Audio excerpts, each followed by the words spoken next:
Well, hello and welcome to Talk Time. This week, we're going to be talking about the social, economic, and political situation in Nigeria. And if there is time, we will discuss also some aspects of African politics. Welcome to Talk Time.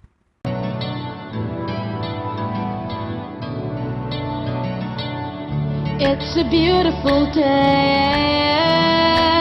I'm gonna make most of it. It's a beautiful day, a day to share with you. You'll make my world go round. Yeah, yeah. It's really got me saying, nice girl.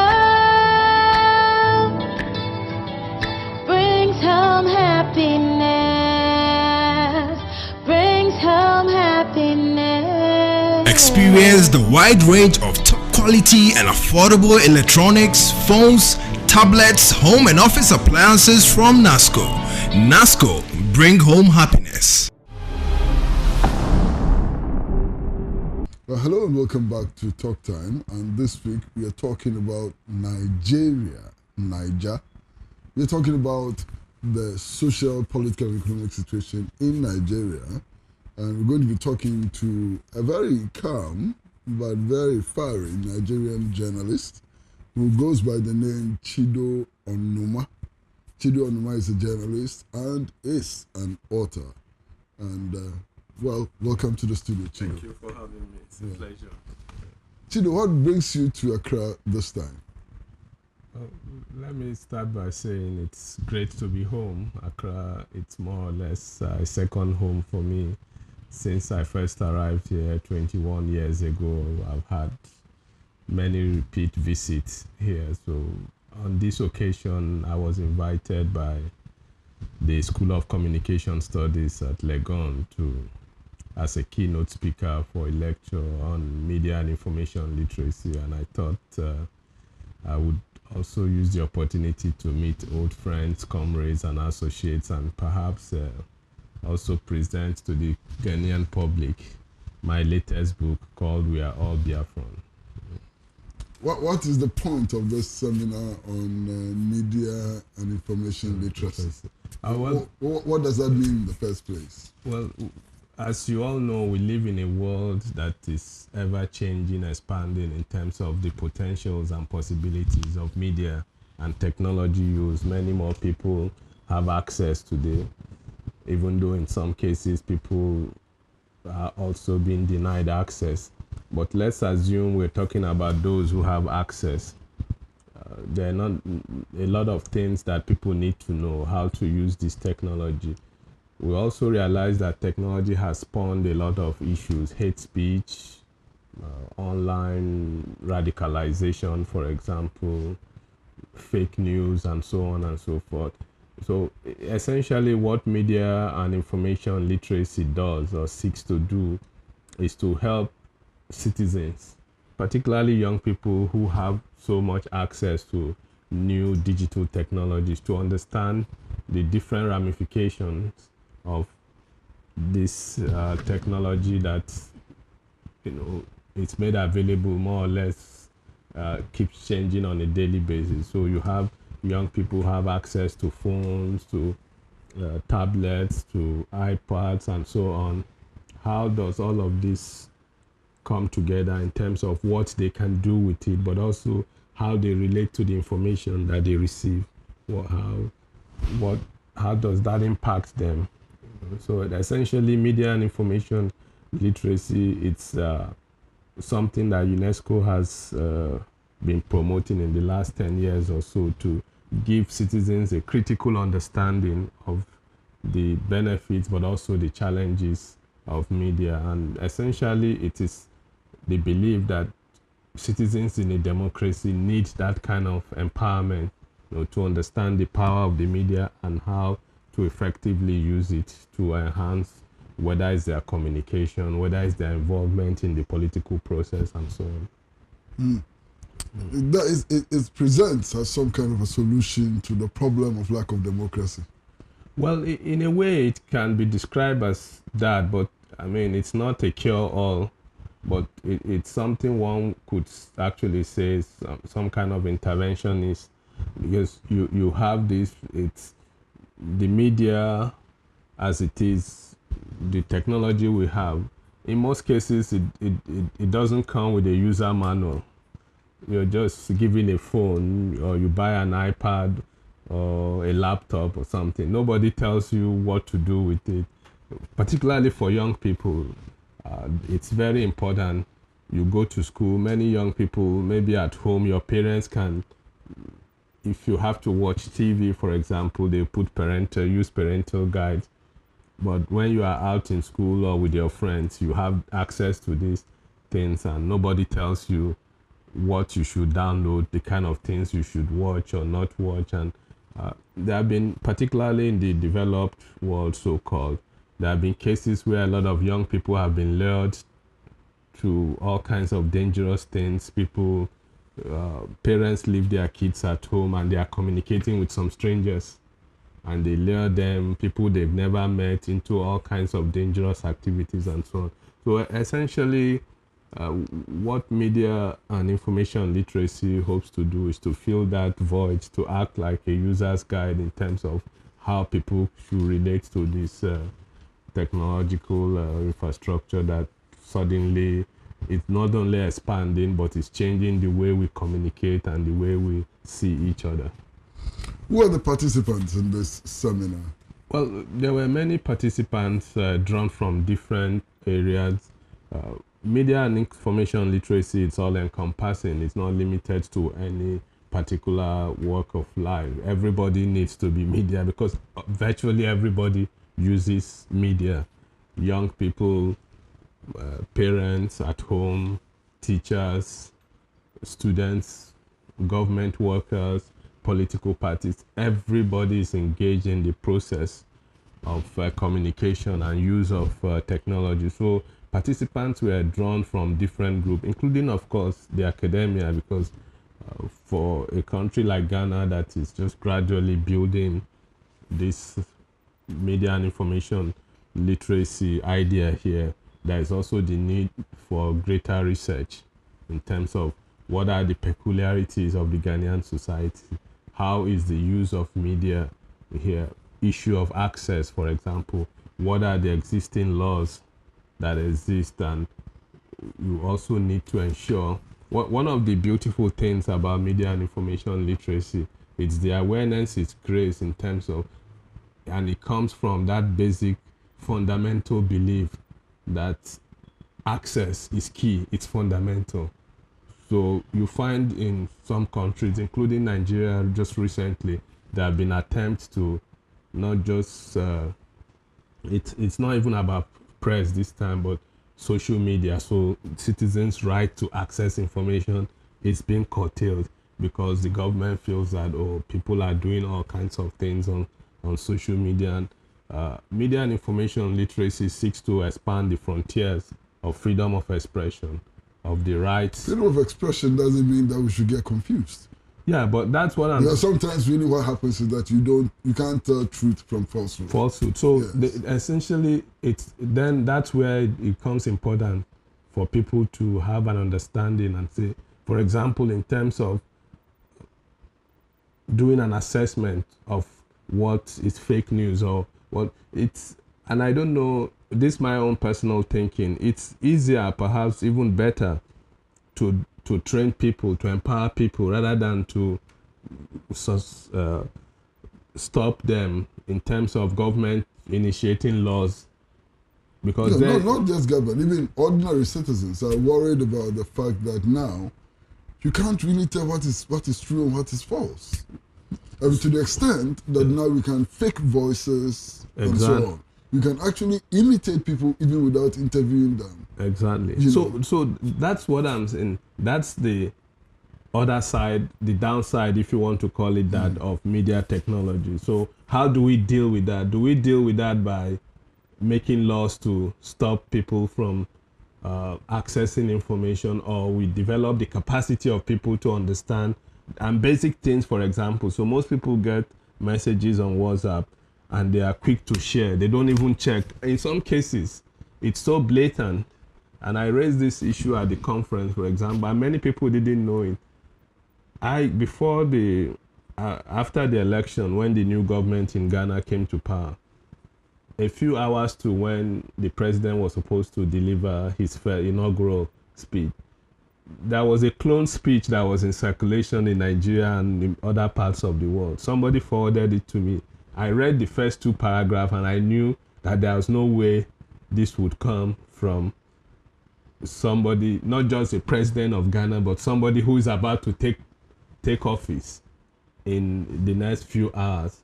So the person that sent it to me, I went to a few websites, including Sahara Reporters, which is like one of the very prominent African sites operating out of the continent. And I was surprised I saw the speech there. What speech was that? This speech about the president, it was so self-deprecating, talking about how he regretted the kind of things they did in terms of how they infused money to win the election, that Ghanaians should forgive them, that they had to do what they had to do that. So what tools are available for detecting such things? First of all, is critical awareness. That's key. We'll come to the issue of technology. So if I didn't have that awareness, first of all, that awareness is all encompassing. It's not just being literate, but it's also being patient. For example, taking time. I'm a media person, I run a blog. So people send me materials to publish. Ordinarily, and that's the catch. People understand. They didn't do this after the fact. They made sure that they sent out the speech so that you think that this is an advanced copy. That way you suck people in. It would have been easy for me to just publish that and say, oh, I had an advanced copy of the speech of the incoming president of Ghana. But I took my time to read through about maybe 15, 16. But I'm saying that, what is the remedy? These things happen on a minute-to-minute basis. Yeah. What is the remedy? You get a speech, supposedly speech of President of the United States of America. Yeah. What is the remedy? Well, so that again, I keep talking about critical awareness. We kind of emphasize that point. So, for example, when I read that speech, from the very first 2 paragraphs, I knew that there was no way this could be. So I started doing my own fact checking. I checked a few But there are millions of people who would not have your awareness. That's the starting point. Creating, how do we help citizens? Give them, first of all, most people don't even know. And now we are not even talking about details. Most people don't even know that it's possible for people to clone people. So if somebody hears your voice on WhatsApp message, there is no way you're going to convince certain people that that's not you. So it's important we let people know that there are technologies that change people's voices. You can take any voice and make it your voice. Yes. Yeah. There are also technologies. I mean, Photoshop has been with us for decades, but not many people are aware of what you can do with Photoshop. So any picture they see, they literally believe it's true picture. So that awareness is key for people to have the understanding that not everything, just as we tell young people, our kids at home, is that it's not everything you see on TV that is real or you should be. That's the starting point for, with the way technology is growing, we need to keep training and teaching people. Perhaps we've come to a stage where media and information literacy has to be infused into the school curriculum so that at a very early age. It still doesn't solve the problem.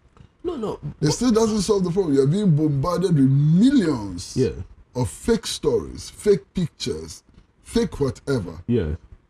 So, it does. We can't. There's really no particular solution for every problem the world. But well, the solution not being finding a means of tracking down those who publish falsehood and dealing with them severely to serve as a deterrent. That's a solution, but that's a much tougher way I mean, who is going to police the internet?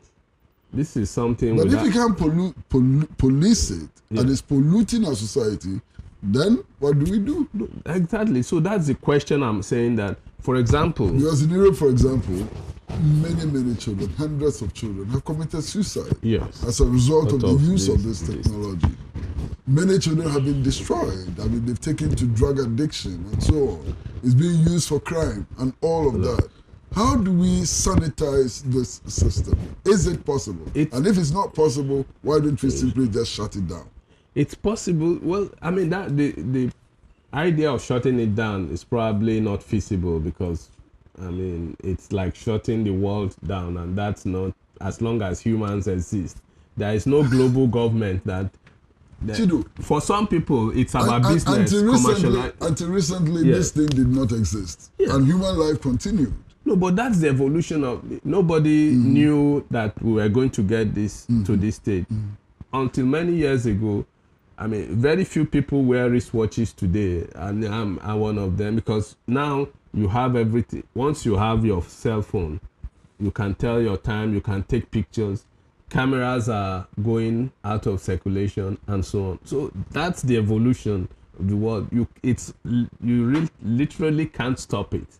So once you know you can't stop it, I think the other option open to us is ready to say in terms of education, enlightenment. But I'll tell you why that is key. For example, there are certain things you receive on WhatsApp, for example, you know it's fake. You're duty bound not to share that, at least not to a public. Maybe you can share among close friends that understand. And up until recently, this idea of sharing, everybody wants to be the first to share. So people are saying, look or be sure before you share messages, because sometimes it's so tempting. You get these juicy pictures. But there are no consequences for sharing fake news. There are no consequences for sharing material which denigrates others. There are no consequences for sharing libelous material. I agree with you. Is that not the problem? That's part of the problem, but it can't be all of it, because also now we're trying to protect the frontiers of freedom. We can't say because of a few bad eggs we close up that space. That's not a few. No, but I mean, they are in the minority. You're talking about millions. They are in the minority. Millions per minute. I agree. They are in the minority, but what they can do, of course, gets to millions and millions of people. But I go back to the example of Nigeria. You have a situation where only recently, just last week, the military set up some unit or department to monitor social media, and they say they're going to be looking at social media and checking what people. That, for someone who works on issues of media and press freedom, that is disconcerting to me. The implication of that, we should be careful not to play into the hands of this element, because at the end of the day, these retrogressive, reactionary politicians we have in Africa, in the world, in the world essentially, they are going to use it against humans, against their own citizens. You look at what's happening in Cameroon, for example. They shut down the internet. You can't criticize government, so criticism of government becomes misuse of the internet. But on the flip side, yes, the criminals who are also using the net and so on, they're also destroying our societies. They're destroying our values. Exactly. Look, I'm a journalist, and these days, being able to separate truth from falsehood is a very difficult enterprise. I agree with you completely. You know, you're publishing and you don't know whether what you're publishing is true or false and so on. I agree with you, no doubt about that. My question, or the point I want to find answers to, I mean, I'm as concerned as you are, is that how do you deal with it? Is it by limiting people's access? Is it by making laws to circumscribe people's ability to access information, or punishment? I mean, we could do a few things, but criminalizing this process is also as dangerous as people having access, because you can be sure that people will use it, take advantage of it to do greater harm to citizens and the political and democratic process, particularly in a space like Africa. So for me, the idea of education, continuous education, engagement of that process is important. It may not solve all the problem, but it certainly would help in terms of, first of all, critical understanding, evaluation. Once people have that, there are certain things you need to know about the dangers, the potentials of the internet. How many of our citizens have that knowledge? How many of our citizens have that capacity to critically analyze? I mean, you're talking about looking at newspapers every day to know. So you know the difference between fake. Even if you get it a million times a day, you still have the capacity to distinguish, because you're coming from a knowledge point of view. You have the capacity to distinguish what is fake. But not many people have that. So how do we bring everybody up to that level where, even if you can't deal with every single situation, but at least for a lot of the information you get, you just merely looking at it, you can tell that, look, this thing is not real, then you don't need to share it. That becomes critically important, because certain times people receive information. Let's say some of my friends, they know, okay, I'm a journalist, I try to make sure I check and check over and over again. But if that means if they send something, if I send something to them, they won't double check before they send it. So, but for me, no matter where that information comes from, even if it comes from New York Times, if I look at it and why even New York Times? They've made a number of slips. No, but that's why I'm saying, and I deliberately made that because people trust it so much, but you've also seen that they've made so many errors. So even when you get news from those highly trusted or elevated platforms, you need to check and double check to make sure that this thing you're reading or this information you're about to share, that it's not. We live in quite perilous times, and we can't really sit back, and there's perhaps no easy way out, but citizens have to do something. And I think one of the things we can do is to empower young people to develop this capacity to evaluate news, evaluate information, also even the ability to access information and so on. And maybe also the capacity to produce their own media messages and information, particularly in places where they are being bombarded with this fake information and messages. So how do you assess the outcome of this seminar? I think it was wonderful as a starting process. I was really happy to share our own experience in Nigeria.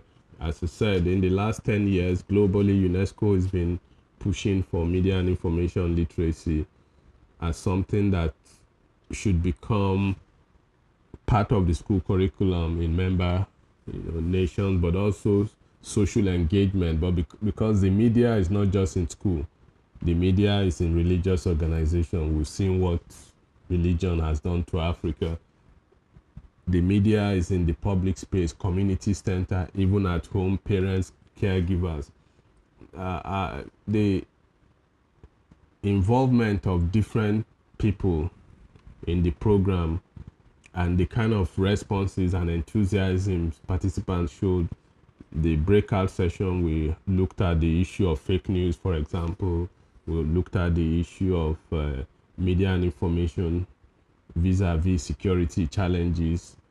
We looked at technologies, the downside, the potentials, accessing information, and so on. So I think it's a good starting point. Hopefully, the organizers will continue to follow up. They are trying to form an association of media and information literacy organizations in Ghana. Hopefully they can take up that challenge and really get involved and get citizens, particularly young people, involved in the process. Well, viewers, we are talking to Chido Onumah, who is a Nigerian journalist, is an activist, and is an author. And we're talking primarily about a seminar on information technology literacy, which was held at the School of Communication Studies at the University of Ghana. We're going to take a short break, and when we come back, we're going to shift the conversation to a book authored by Chido. This book, authored by Chido, is called We Are All Biafrans, and it's a participants of observers' interventions in a country sleepwalking to disaster. So we'll be talking a bit about this book, authored by Chido Onumah, which was actually launched at the Freedom Center last Wednesday. So short break.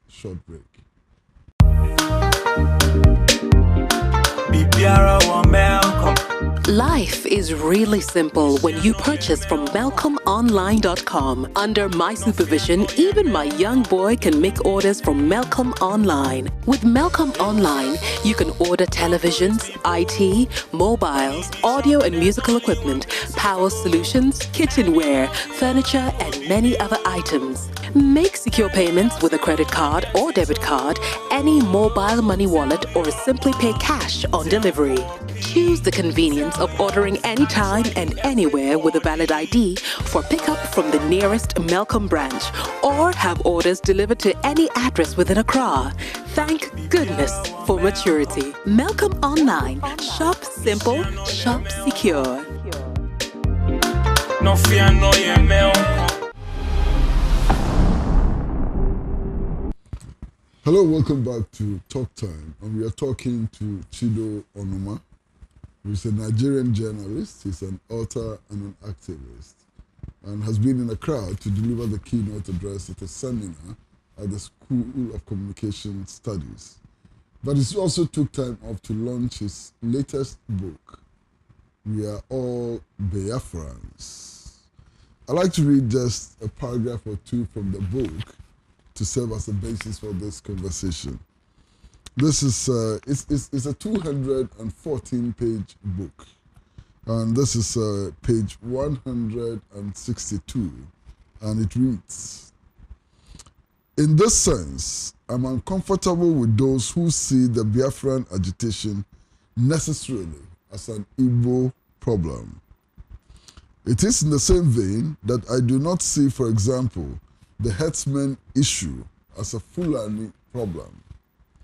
We may deplore the antics of Nnamdi Kanu, director of Radio Biafra and his indigenous people of Biafran movement. We may be genuinely concerned about the activities of all parties in the Fulani herdsmen issue. But in the end, the question that we should be asking is, how has the Nigerian state addressed the many fault lines and centrifugal forces that are threatening to rip the country asunder?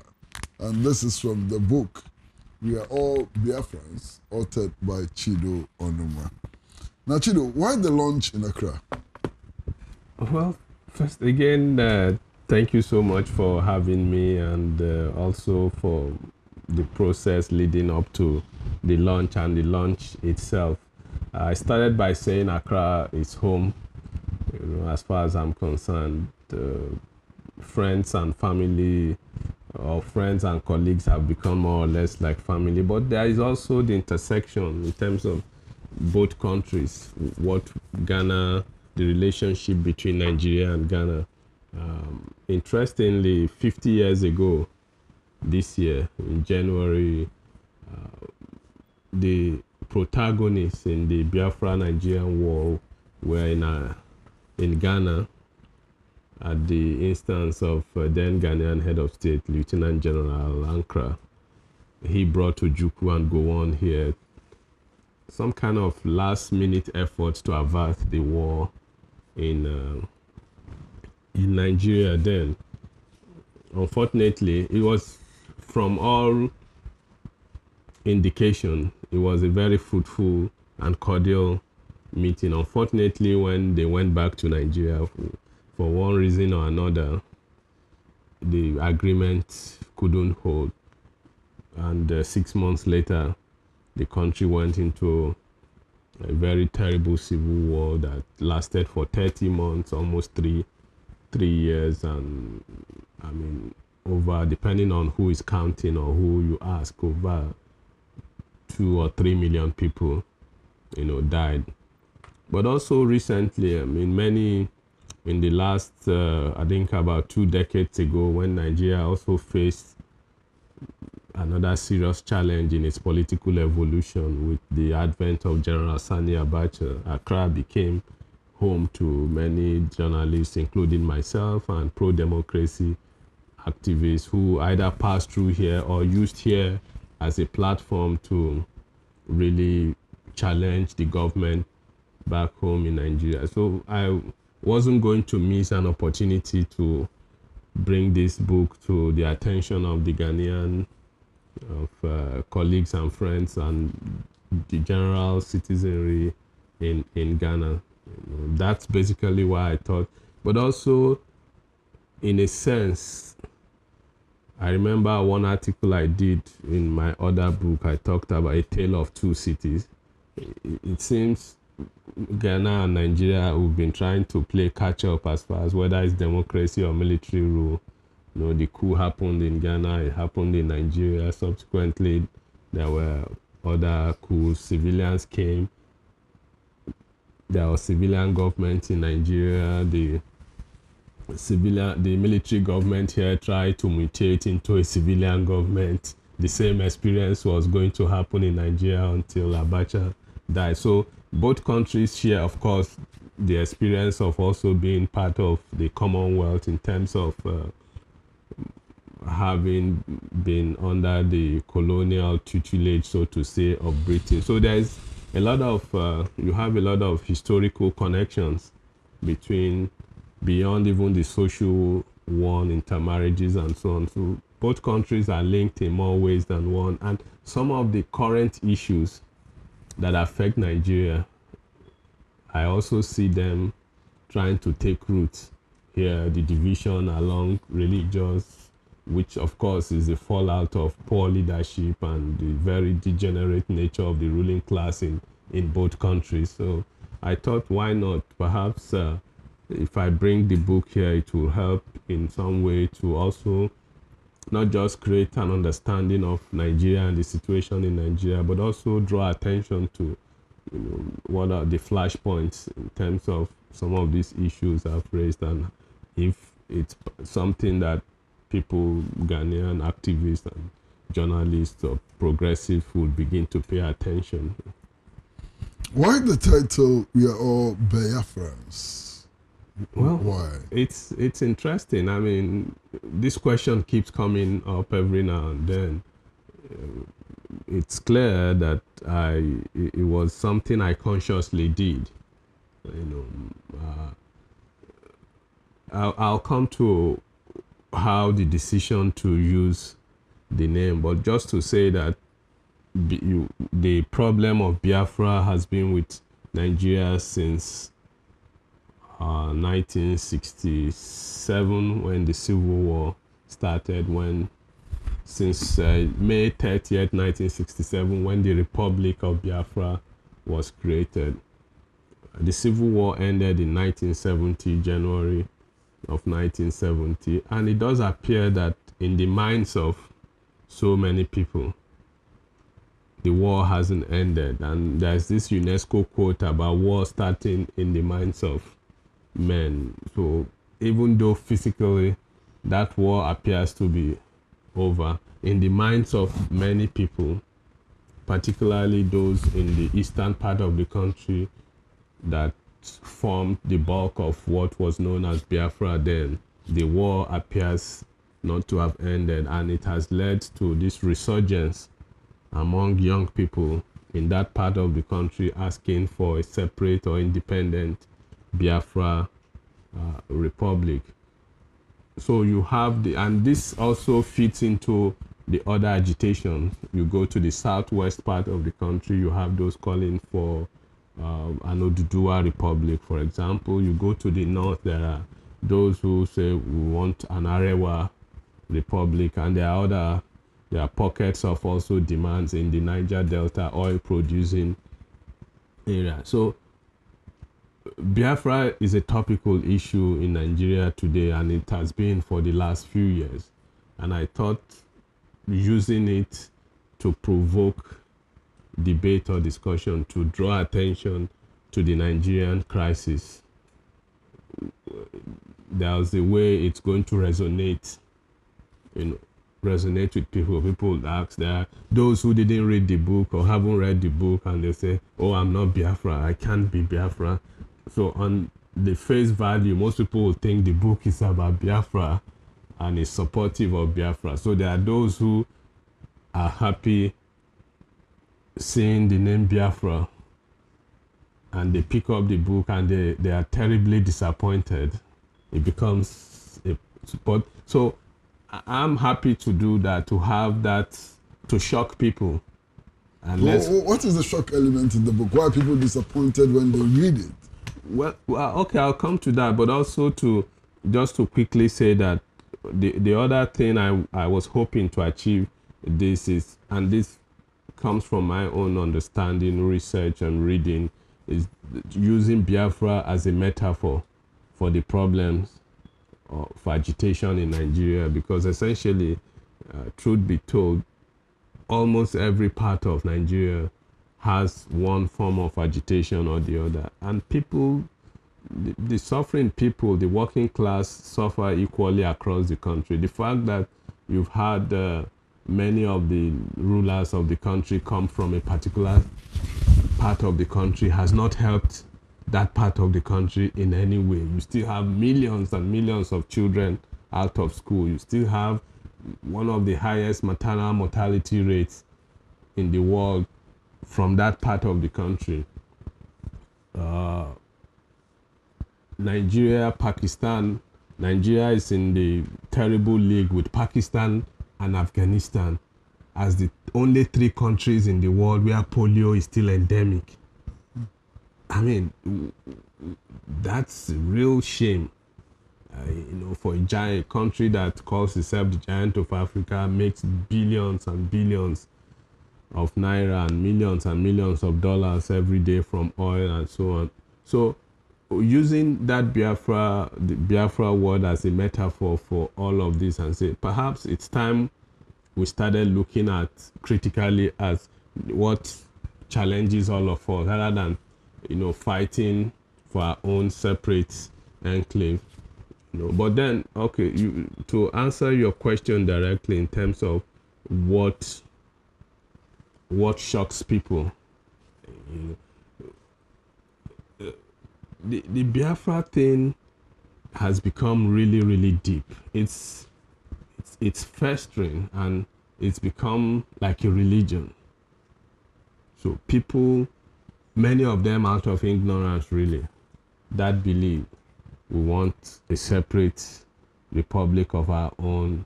If we have it, it's going to solve all the problems. So people don't take time to ask themselves, what have your rulers in, for example, state governors that have come from these enclaves that are parts of Biafra, what have they done? They also get part of these oilages every month or every quarter or every 6 months or something like that. What have they done? They've also behaved like the rulership in the larger Nigerian society. So you have this belief, almost bordering, as I said, on religion, that there is no rhyme or reason in terms of how people believe this. So they see anybody who raises any critical questions as an apostate, somebody who needs to be dealt with. You now find a book on Biafra. So the expectation for most people is that, oh, this book is going to say Biafra is the best thing that has happened to mankind or to the Igbos in Nigeria. How dare you oppose it, or how dare you question it? But there are many critical questions to ask. The war ended in 1970. There is no geographical or territorial place called Biafra. Not many Igbos want to be part of this process. The other ethnic minorities in the place that used to be Biafra are all been cut off with the creation of states today. And you want to add them to this Biafra enclave. And they come out every day to say, we don't want to be part of this. We opposed Biafra in 1960. We resisted this attempt to add us to be part of Biafra because we knew we were going to be a minority in that place, and we resisted it. 50 years later, there is no sense in making us be part of this process. So these are questions that many people who raise the issue of Biafra are not interested in addressing. Then of course, critically looking at it, ask yourself, perhaps maybe if you're discussing Biafra in 1967, because even the man who led that Biafra secession, General Ojukwu himself, before he died, he talked about, tried to make a distinction between the Biafra of the field and the Biafra of the mine, which essentially, and I think I quoted him at the back of the book, saying that the war is ended. There is no need to talk about territorial Biafra, but we need to consciously engage Nigeria in terms of the question of justice, that every part of the country, people, citizens, that is only justice that can exalt this nation. And that's my own belief, because Nigeria today, why I think that this Biafra agitation is not just not viable, but doesn't really make sense to me, is Nigeria of 2017 is not Nigeria of 1967. When Nigeria gained independence in 1960, we had 3 regions. We could have been 3 countries then. In 1963, another region, the Midwest region, was created out of the Western region. We could have been 4 countries, even up until the Civil War in 1967. Perhaps after the Eburi Accord, they could have divided the country into 3-4 different parts. But over time, the military divided the country into states. So today, there is really that line of demarcation that existed in 1967 or 1960 when the country gained independence. It's no longer there. So it's not like a situation you find in, say, India in 1947 at independence. You before the country gained independence, you now say, okay, Muslims come to this side, Hindus, stay this. And we see what the division is causing till 70 years after. With Bangladesh gone, the problem is still there in Kashmir, and so on and so forth. So with this division into bits and pieces, you simply can't scrape up the original entity, if at all. But that's even if we assume that there was something called Biafra in 1967. It's simply not, even within the Igbo enclave, if you decide to choose that, there are those who are opposed to any attempt to pull them out because they feel that perhaps they'll be better off within a larger Nigerian society, than being in this process. Then, of course, there is the issue of integration. So many people have moved, Igbos living everywhere, Muslims, Christians, intermarriages, and so on. And I don't want to make light of this agitation, but the point I'm trying to make is that it's going to be extremely difficult to carve Nigeria along ethnic boundaries. It will lead to one of the worst civil wars that the world would ever witness for that to happen. It would have been easier in 1960 at independence in up till 19, but once the military further carved the country into different parts, it's going to be difficult to now start a recarving of the country back out of, because you have, for example, an ethnic group like the Ijaw ethnic group. They are in about 6-7 states. How are you going, and nobody wants their states to be touched now for whatever reason.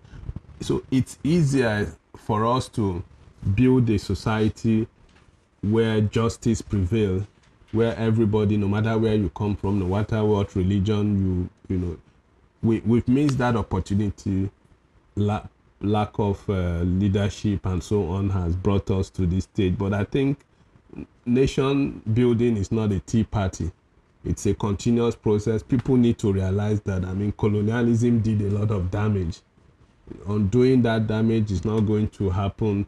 Maybe in the case of Nigeria, it has taken one civil war. Let's hope it doesn't take another civil war. I mean, Ghana was lucky at independence. You had a charismatic leader in the person of Nkrumah. You know, no matter what people may say about him, but that effort to try to hold the country together, put in place structures that Ghanaians, that sense of nationhood that we are Ghanaians.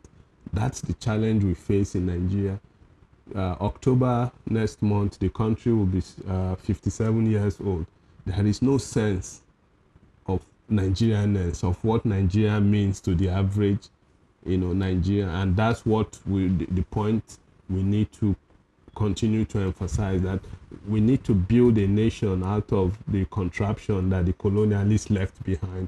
Unfortunately, we didn't have leaders at independence who could do that. I mean, at independence, you had the great Zeke, who was called the Zeke of Africa. Because of politics and so on, he ended up as a regional, and those who were in the forefront of the colonial struggle, progressive, somehow, because of the machination of the British themselves, they ended up being relegated. They didn't get power. So those reactionary feudal elements who got power at independence just did what they wanted. Rather than promoting the country, they were promoting essentially, private interest. So that's part of why people, for those who are diehard Biafrans, find it, quite difficult to take and say, look, we have suffered enough under this Nigerian thing. We want our own country, and how dare you come and tell us that we shouldn't have it or it's not viable.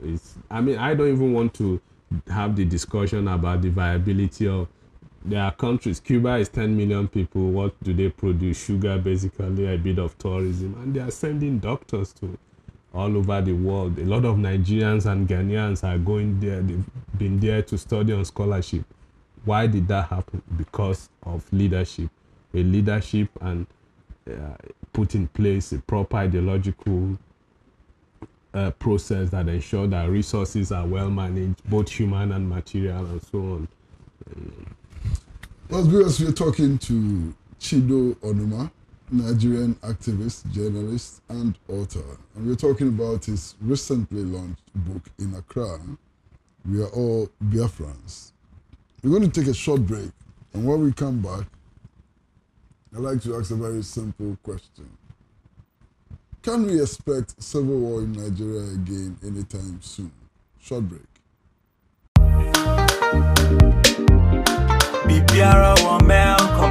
Life is really simple when you purchase from MelcomOnline.com. Under my supervision, even my young boy can make orders from Melcom Online. With Melcom Online, you can order televisions, IT, mobiles, audio and musical equipment, power solutions, kitchenware, furniture, and many other items. Make secure payments with a credit card or debit card, any mobile money wallet, or simply pay cash on delivery. Choose the convenience of ordering anytime and anywhere with a valid ID for pickup from the nearest Melcom branch, or have orders delivered to any address within Accra. Thank goodness for maturity. Melcom Online. Shop simple, shop secure. No fear, no email. Hello and welcome back to Talk Time, and we are in conversation with Chido Onumah, who is a Nigerian journalist, activist, and author. Incidentally, Chido used to be the associate editor of The Insight and was also editor of Public Africa Agenda. Worked very closely with Dr. Yao Graham in the Third World Network. Now, Chido, what should we expect? Another civil war in Nigeria pretty soon? I hope not, and I'm very, very troubled, and even it's frightening, and for me, that's why I did this book, to draw attention to, call my countrymen and women, draw their attention to the potentials of what you just asked. It's not something one can say sitting down here, but the dangers and the signals are all there.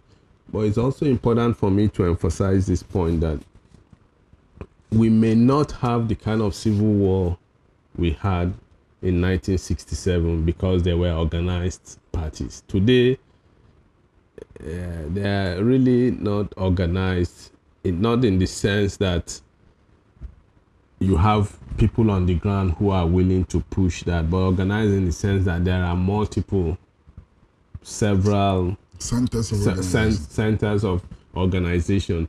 Even within the Igbo enclave that won Biafra, there are about 3 or 4 different factions of this movement, and they all would want to come to be the ones to take center stage if we get to that bridge.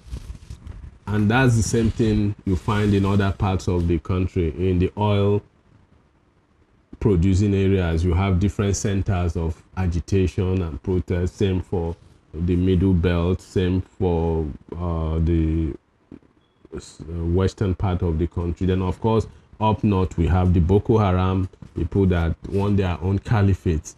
So it's going to be difficult to have a pure civil war in the sense like you had it in the American Civil War and the Nigerian Biafra Civil War, where you had just 2 parties. What it means, therefore, is that rather than a conventional civil war, what all of this, what is happening in Nigeria points to, if it's not checked, it's a Somalization of Nigeria. We're going to have a Somalia in our hands, where you have ethnic regional warlords just carve up any territory you can. You just take that and begin to fight to defend it. So at the end of the day, you may have up to 30, 40 different groups or leaders, warlords in different parts of the country who maybe they are in charge of one state or a combination of states, or even within a state you have 3 or 4 different factions, which equally is very dangerous. I mean, Somalia, and this is a country where in terms of homogeneity, you have almost, Muslim, more or less the same people, but yet you have this kind of strife. So that is the sense I feel in terms of Nigeria, that we may not have another classical civil war, but we will have, which is equally as frightening as having, perhaps even more dangerous. I mean, civil war, at the end of the day, maybe you fight for 3-4 years, both parties are exhausted, people come to a negotiation table. But look at Somalia. I mean, it's taking decades to, it's still, there is no headway in that country. Lately, people have been calling for some kind of national conference or dialogue for all parties to come together, discuss what are the options open to Nigeria in terms. I hope that people listen, because if we don't, the consequences are quite grave. It used to be that this country depended on oil.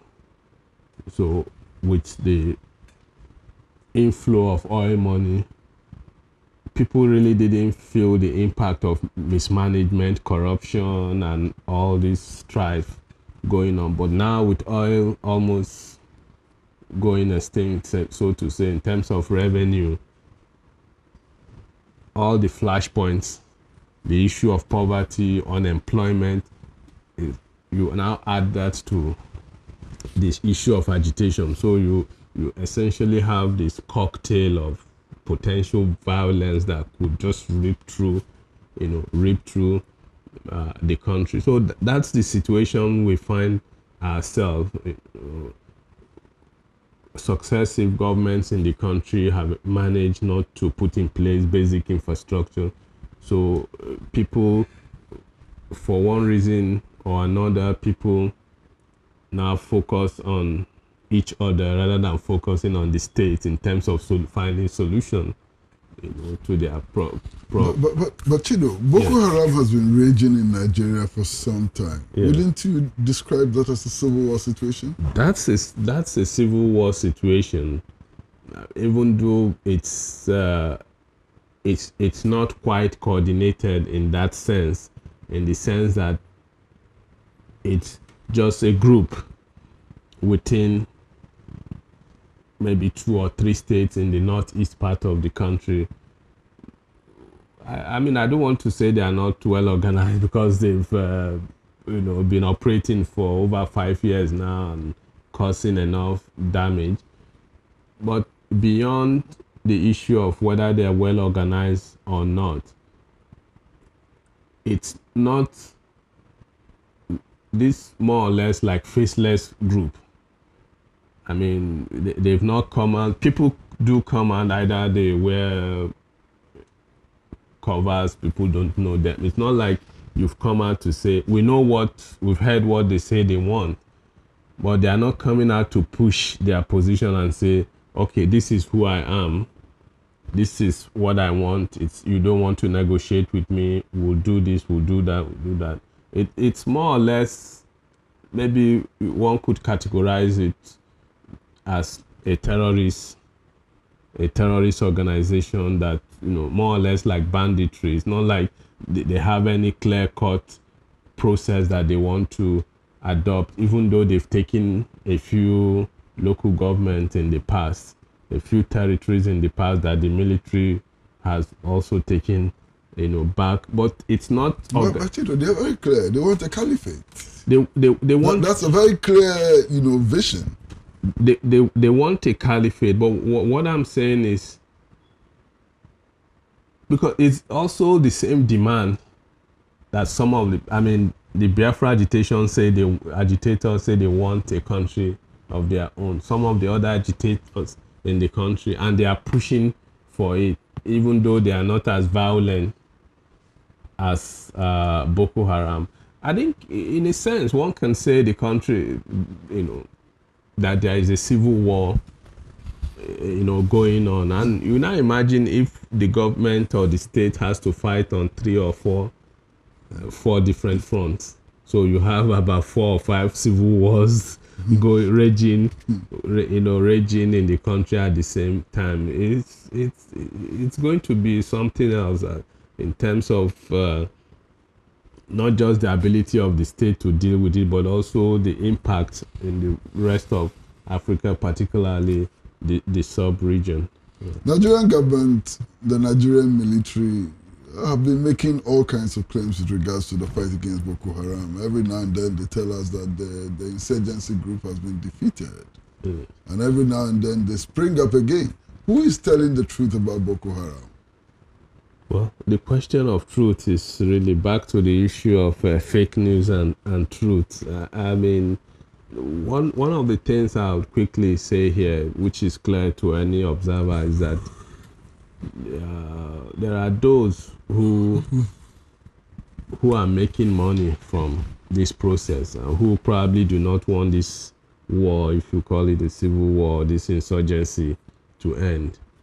And I'm sure even within the military, of course, there have been prosecution of military generals in the last 2 years or so, billions of naira found in their possessions, millions.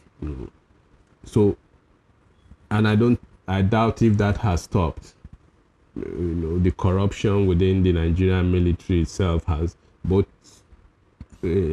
has in a way also helped to make this fester. Perhaps it's what we have today is a fallout of that lack of proper engagement with Boko Haram in terms of what needed to be done, the corruption within the system and so on. The new government came to power about a little over 2 years ago. They've been making effort to, but as you said, every now and then we hear claims that Boko Haram has been defeated. Maybe they no longer control territories in terms of putting their flags, but in terms of their presence there, they are still all over the place. People still worry about their. Only recently, a member of the House of Representatives from the Boko Haram, where the Boko Haram people operate from, was accusing the Nigerian military of giving false information to the president, who is the commander-in-chief, that the kind of reports they are passing to the president do not depict the true state of things. And I have had friends who have visited and they tell you the level of insecurity there. But even from what we hear from the main media organizations, the bomb explosions every other week, every 2-3 days, a bomb goes off somewhere, suicide bombers and so on. So in that sense, and the military, just 2 days ago, the army chief said they've extended the time period for the arrest of Shekau, who is the leader of Boko Haram. That has been on for 2 years now. One moment they tell us he's dead, the next moment he springs up with another video. Tomorrow they tell us he's been captured or he's been wounded.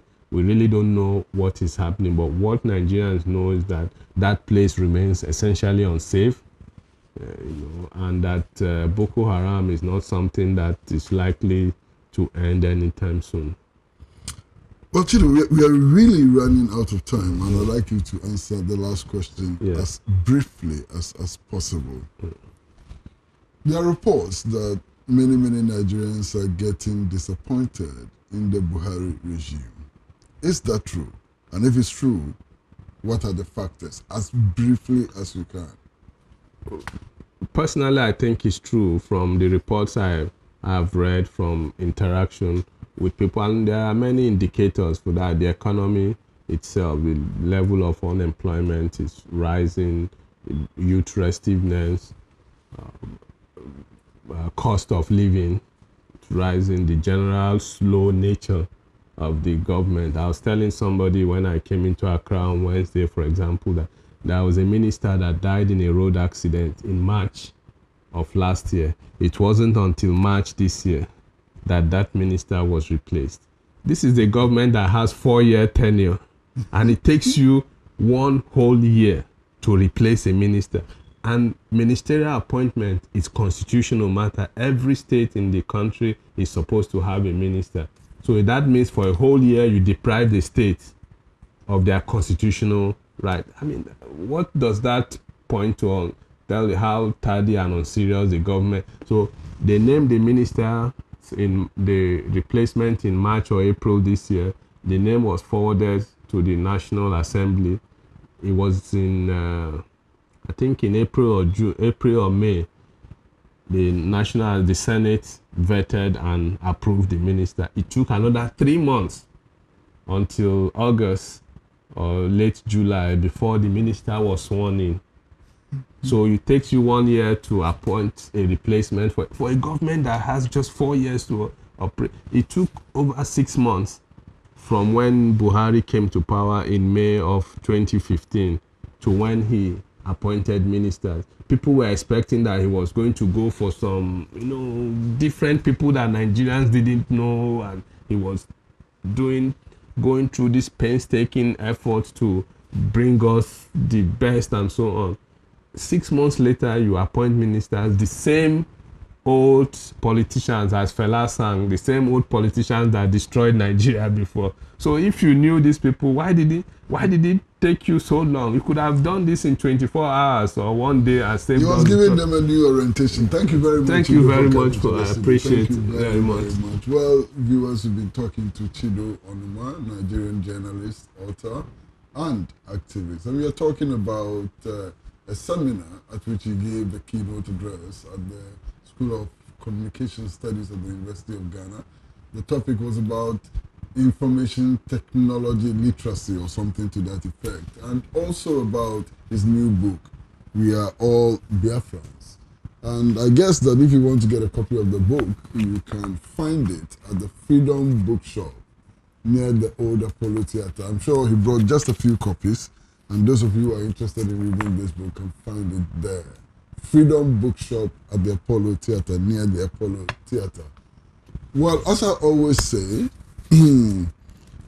Pan-African TV is doing a lot of wonderful things. Right now, you can tell straight away that we are the best in entertainment.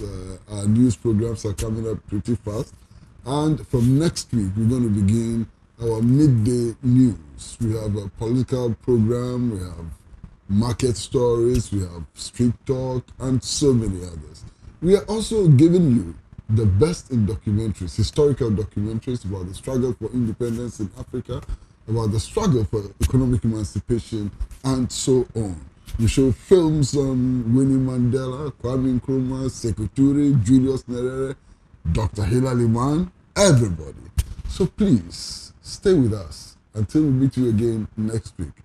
But until then, it's goodbye from my producer-director, Joseph Yevu, from Mercy Inkum, the floor manager, from the camera people, from makeup artists, and from all of us at Pan African TV. Please have a good week. Bye-bye.